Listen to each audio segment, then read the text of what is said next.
Hi, welcome back to my channel. Today we are back for another product review. I have avoided doing this product review since I started doing product reviews because I was hoping that if I gave it time, my mind would change, but it hasn't.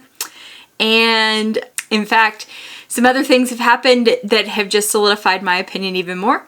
So without further ado, we are going to be reviewing the Arlo Essential and Essential XL security camera. Pros, cons, my thoughts, and would I buy it again? Let's talk about it. I had a feeling you'd come back and save me from all those lonely nights and heartbreaks, and I feel misplaced without you. Why don't we go back to, why don't we go back to, never wanted to end it like we did. Pros. It is super lightweight. It is small. There's my hand in comparison. It doesn't have to be hardwired. Our house was built in 1953, and so finding a plug to plug it in outside is next to impossible. These are indoor-outdoor cameras, so we can put them outside. And we literally have two outdoor plugs, and they're not in the best locations, so they're not convenient to be plugging in a camera for security purposes. And while we live in a very quiet, relatively safe neighborhood, we still like having the safety and security that a camera system offers. So having a wireless system was important to us, and this seemed to be it. I liked their compact size and their wireless features, the fact that it was relatively cheap. It was about $300 for 4 essential cameras, and then we purchased a separate XL for $100. And the only difference with the XL is that it had an extended battery life. After doing a little bit of review back before we purchased them a little over a year ago, they seemed like they would be the best for what we needed. We also wanted something that we could distinguish between animals and cars versus people, different things like that. We do have a lot of wildlife where we live, and so we didn't want the wildlife triggering the cameras all the time and running the batteries down.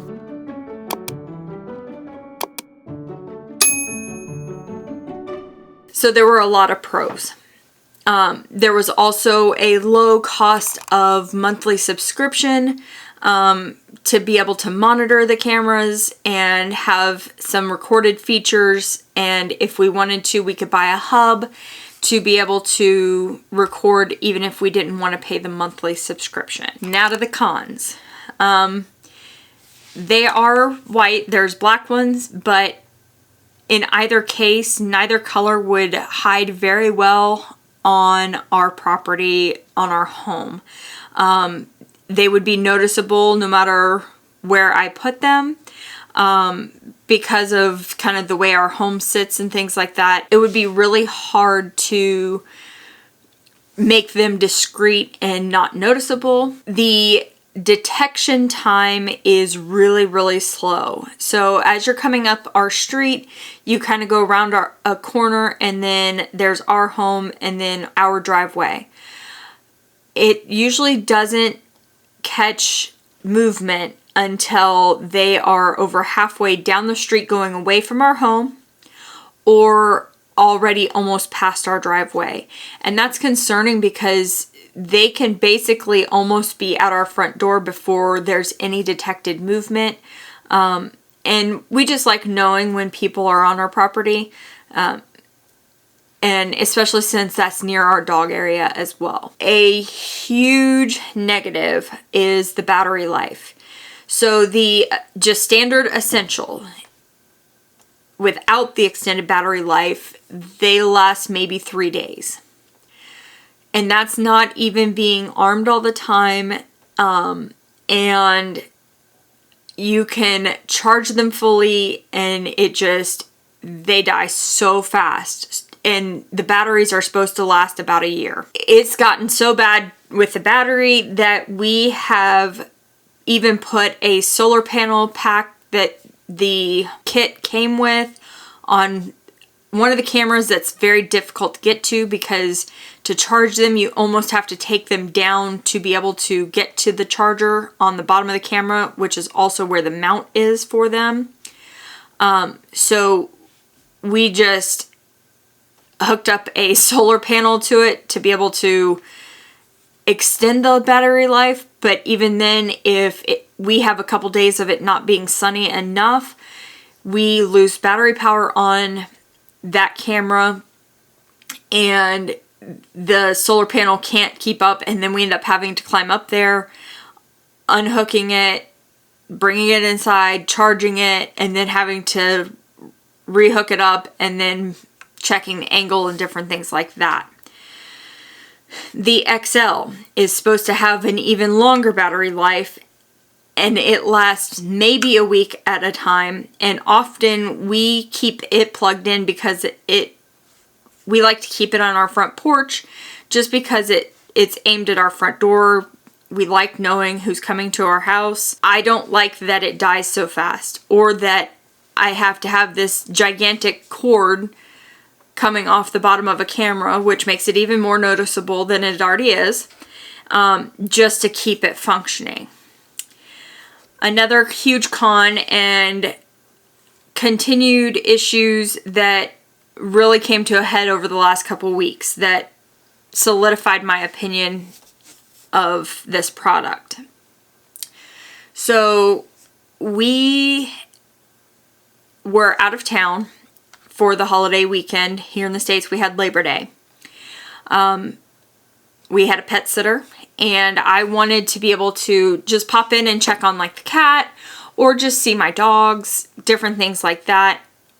Keep an eye on the property, movement, know who's coming and going. I'll pop in a screenshot, but all weekend our cameras were offline. And this happens all the time. It is not an internet problem. It is the camera problem. I can upload a YouTube video that is 30 minutes in length in about 4.5 to 5 minutes, including checks. But most of the time, these cameras are offline. 1, 2 of them, sometimes all of them. This past weekend it was all of them, and quite frequently. I need them to be more reliable than that. And it was frustrating. There's nothing I could do. I couldn't reset them from a distance. Our hands were tied. And so it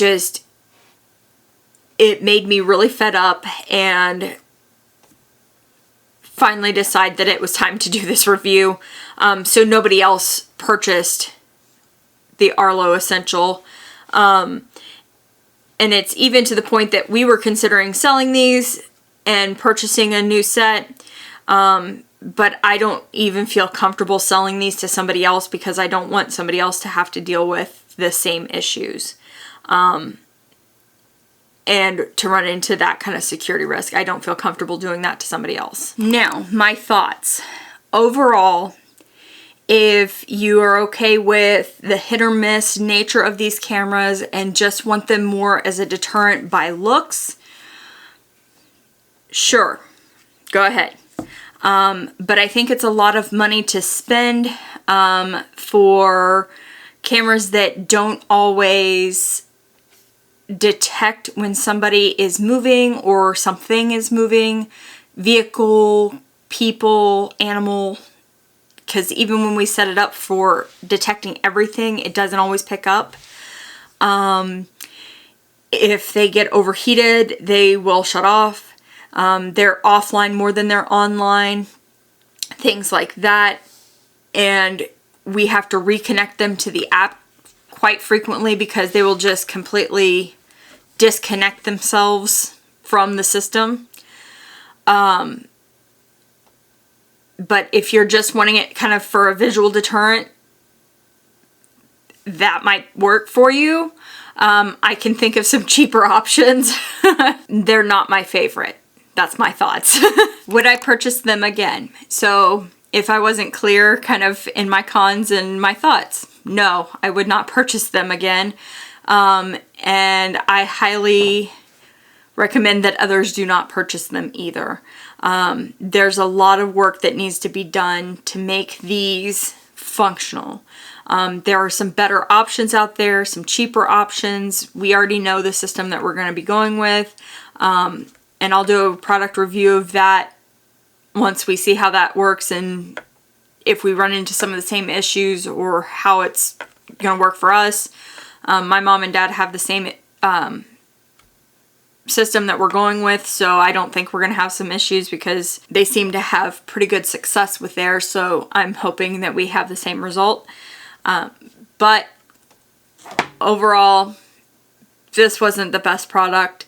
I hate that we wasted basically $400 on paperweights. But you live and learn, and it's the joys of adulting. Thank you so much for coming in with me today and hanging out for this product review. If there's any other products you'd like for me to review, please leave a comment down in the description below. If you have other tips or tricks, maybe even for these cameras, let me know down in the description if I'm doing something wrong, because I'm new to this whole world too. But other than that, that's all I've got for you today. Until next time. Bye for now. Would you stay?